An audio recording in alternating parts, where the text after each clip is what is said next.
क्या था black hole कांड, जिसे अंग्रेज आज तक नहीं भूले। नवाब सिराजुद्दौला ने बरपाया था कहर। 1857 का विद्रोह, प्लासी की लड़ाई और काल कोठरी यानी ब्लैक होल की ये घटना वो चीजें हैं जिन्हें भारत के लोग तो याद रखते ही हैं, साथ ही अंग्रेज भी कभी नहीं भूल सकते, क्योंकि कहा जाता है कि अंग्रेजों के लिए ब्लैक होल त्रासदी इतिहास की सबसे मुश्किल घड़ी थी। दरअसल बात 1707 की है। मुगल बादशाह औरंगजेब की मौत के बाद मुगल साम्राज्य का बनाया हुआ किला धीरे धीरे ढहता जा रहा था।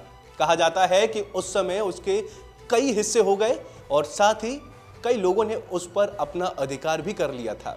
बंगाल के मामले में भी अली वर्दी खान ने खुद को स्वतंत्र कर लिया, लेकिन अली वर्दी खान की मौत के बाद उनका पौत्र सिराजुद्दौला बंगाल का नवाब बन गया। कहा जाता है कि जब अंग्रेजों और फ्रांसीसियों ने वहां अपनी फैक्ट्रियों की किलेबंदी शुरू कर दी तो नवाब सिराजुद्दौला को लगा कि वो उनके लिए गए अधिकारों का दुरुपयोग कर रहे हैं। उन्होंने उनसे जवाब तलब किया। अंग्रेजों के जवाब से सिराजुद्दौला संतुष्ट नहीं हुए, लिहाजा 16 जून 1756 को उन्होंने कलकत्ता पर हमला बोल दिया। जब ये लगने लगा कि अंग्रेजों की हार निश्चित है तो गवर्नर जॉन ड्रेक अपने कमांडर, अपनी परिषद के अधिकारी सदस्यों, महिलाओं और बच्चों के साथ हुगली नदी में खड़े एक पोत पर सवार होकर बच निकले, लेकिन कलकत्ता की गैरिसन को काउंसिल के एक जूनियर सदस्य जोनाथन होलवेल के जिम्मे छोड़ दिया गया। 20 जून 1756 को सिराजुद्दौला के सैनिकों ने फोर्ट विलियम की दीवारें तोड़कर उसके अंदर प्रवेश किया और अंग्रेजों की पूरी गैरिसन ने उनके सामने आत्मसमर्पण कर दिया। एसी हिल ने अपनी किताब बंगाल इन 1857 और 58 में लिखा, सिराजुद्दौला ने फोर्ट विलियम के बीचों बीच अपना दरबार लगाया, जहां उन्होंने घोषणा की कि कलकत्ता का नाम बदलकर अलीनगर रखा जा रहा है। इसके बाद उन्होंने राजा मानिकचंद को किले का रक्षक घोषित किया। उन्होंने अंग्रेजों द्वारा बनाए गए गवर्नमेंट हाउस को गिराने का भी आदेश दिया। उन्होंने कहा कि ये राजकुमारों के रहने लायक न है, न कि व्यापारियों के। इसके लिए बाद उन्होंने अपनी सफलता के लिए खुद को धन्यवाद देते हुए नमाज पढ़ी। बाद में जे.जेड. होलवेल ने इसका विवरण देते हुए अपने लेख interesting historical events related to province of Bengal में लिखा, मेरे हाथ बांधकर मुझे नवाब के सामने पेश किया गया। नवाब ने मेरे हाथ खोलने के आदेश दिए और मुझसे वादा किया कि मेरे साथ कोई बदसलूकी नहीं की जाएगी। साथ ही साथ उन्होंने अंग्रेजों द्वारा उनका प्रतिरोध करने और गवर्नर ड्रेक के व्यवहार पर अपनी नाराजगी भी प्रकट की। थोड़ी देर बाद सिराजुद्दौला वहां से उठ गए और एक घर में आराम करने चले गए, जो एक अंग्रेज वेस्टर्नबर्ग का था। एसी हिल ने लिखा कि नवाब के कुछ सैनिकों ने एक तरह की नियंत्रित लूटपाट शुरू कर दी। उन्होंने कुछ अंग्रेजों से लूटपाट की, लेकिन उनके साथ किसी तरह की ज्यादती नहीं की। कुछ पुर्तगालियों और अर्मीनियंस को तो उन्होंने खुला छोड़ दिया और वो फोर्ट विलियम से बाहर निकल आए, लेकिन कुछ ही घंटों में शाम होते होते होडवेल और दूसरे कैदियों के साथ नवाब के सैनिकों का व्यवहार बदल गया। हुआ ये कि शराब के नशे में एक अंग्रेज सैनिक ने पिस्टल निकालकर नवाब के एक सैनिक को गोली से उड़ा दिया। जब इसकी शिकायत सिराजुद्दौला के पास पहुंची तो उन्होंने पूछा कि दुर्व्यवहार करने वाले अंग्रेज सैनिकों को कहां रखा जाता था, तो उन्होंने बताया कि काल कोठरी में।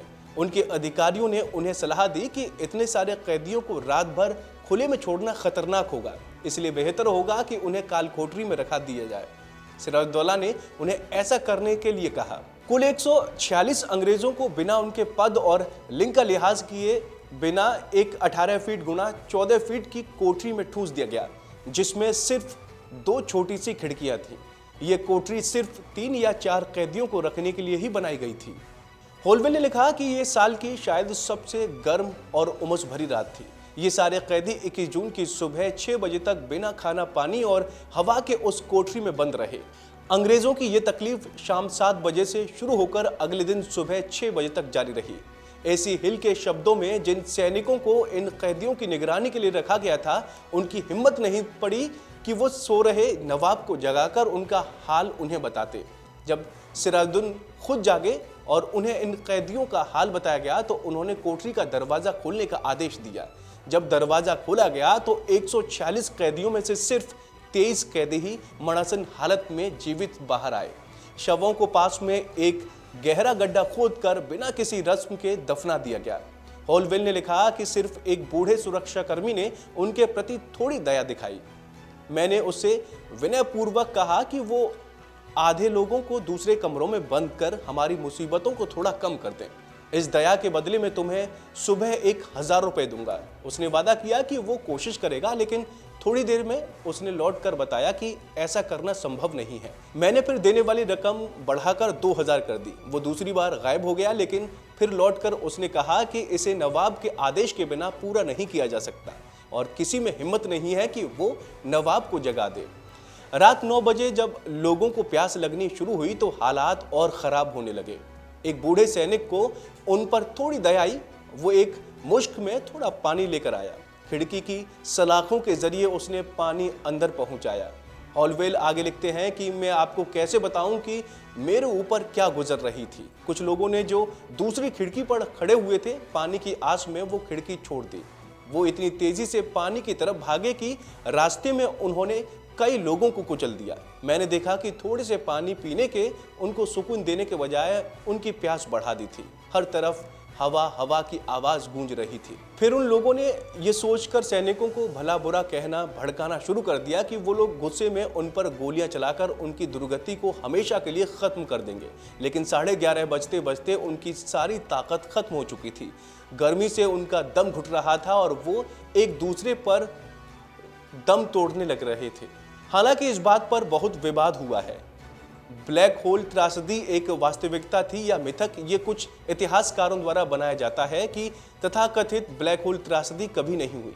ये बताया गया है कि एक कमरे में 146 व्यक्तियों को बंद करना शारीरिक रूप से असंभव है, जो केवल 22 फीट लंबा और 14 फीट चौड़ा है। इसके अलावा समकालीन मुसलमान जैसे सीर मुतखेरिन और रियास हमसल्तिन इस घटना का उल्लेख नहीं करते हैं। ये इंगित किया जाता है कि भारत में अंग्रेजों के आक्रोश को भड़काने के उद्देश्य से ब्लैक होल त्रासदी की कहानी का आविष्कार किया गया था और इस उद्देश्य की पूर्ति की गई थी।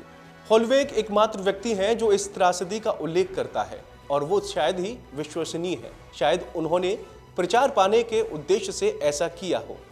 सच्चाई जो भी हो, जब ब्लैक होल की त्रासदी की खबर मद्रास तक पहुंची तो अंग्रेज नाराज थे। एक बार ब्लैक होल त्रासदी का बदला लेने के लिए एडमिरल वॉटसन और क्लाइव को बंगाल भेजा गया था। वो बहुत कठिनाई के बिना कलकत्ता पर कब्जा करने में सक्षम थे। सिराज उद दौला ने कलकत्ता पर हमला किया और एक अशोभनीय लड़ाई हुई। हालांकि शांति बहाल हो गई और नवाब ने अंग्रेजी कंपनी के विशेषाधिकारों को बहाल कर दिया।